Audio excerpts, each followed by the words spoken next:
Hello friends, welcome to my channel. இன்றைக்கி நம்ம ரொம்ப ஆரோக்கியமான இட்லி எப்படி செய்யறதுன்னு பார்க்கலாம். நான் இன்றைக்கி பச்சை பயிரில் இட்லி செஞ்சுருக்கிறேன்.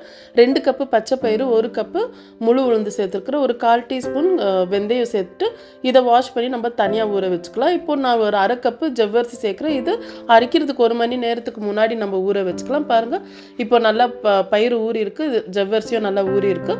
இப்போ இது ரெண்டும் சேர்த்து நம்ம அரைச்சிக்கலாம். இப்போது பயிர் நம்மளுக்கு கொஞ்சம் சல்லுன்னு இருக்கும். அதுக்காக ஒரு 3 பச்சை மிளகா, ஒரு பீஸ் இஞ்சி சேர்க்குறேன்.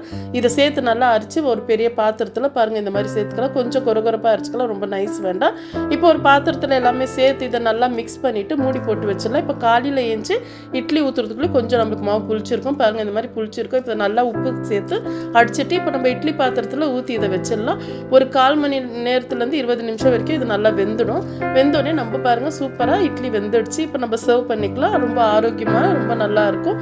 சின்னவங்கலேருந்து பெரியவங்க வரைக்கும் இதை விரும்பி சாப்பிடுவாங்க. இதுக்கு தேவையான சட்னி கலக்கா சட்னி, தேங்காய் சட்னி வச்சுருக்கிறேன். இதுக்கு ரொம்ப நல்லா இருக்கும். வெயிட் குறைக்கணும்னு நினைக்கிறவங்க இந்த இட்லியை ட்ரை பண்ணலாம். அவ்வளோதான் ஃப்ரெண்ட்ஸ். நான் போடுற வீடியோஸ் உங்களுக்கு பிடிச்சிருந்தா லைக் பண்ணுங்கள், ஷேர் பண்ணுங்கள், மறக்காமல் சப்ஸ்கிரைப் பண்ணுங்கள். தேங்க்யூ.